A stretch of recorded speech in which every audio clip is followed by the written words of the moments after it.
During the North African campaign, a bunch of soldier boys had been on a long hike, and they arrived in a little town called Casino.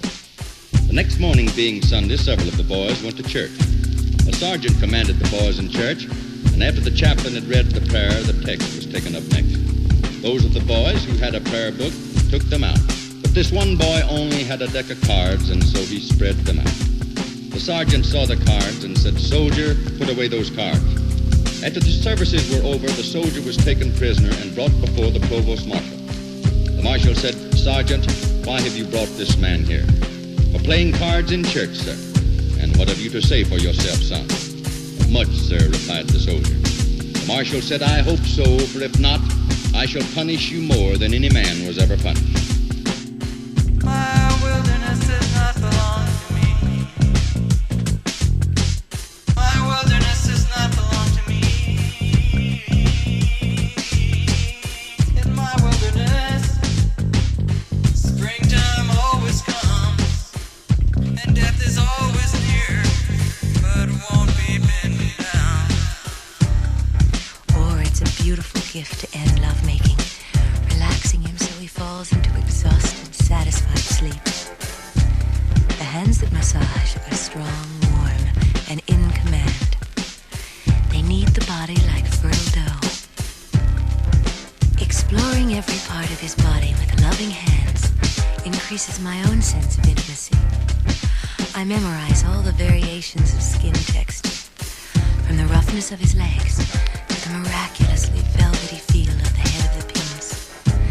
I get to know that funny little bump on his left shoulder blade, run my fingers through the hair on his chest, feel the muscles in his arms expand and contract, and I stroke the toughness of his feet. My fingers go in and out between each toe.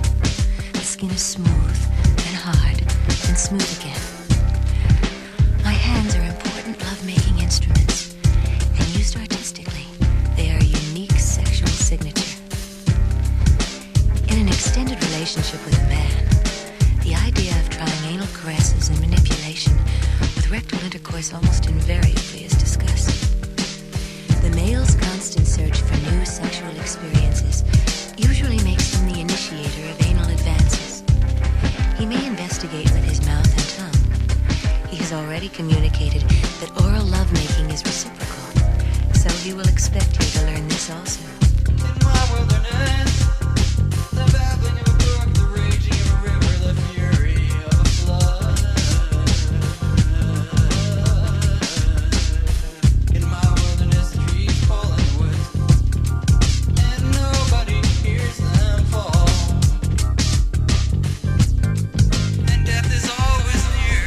In my wilderness, springtime always comes, but can't be predicted. In my wilderness, there's no electricity. It's the power of love, the electricity of ideas.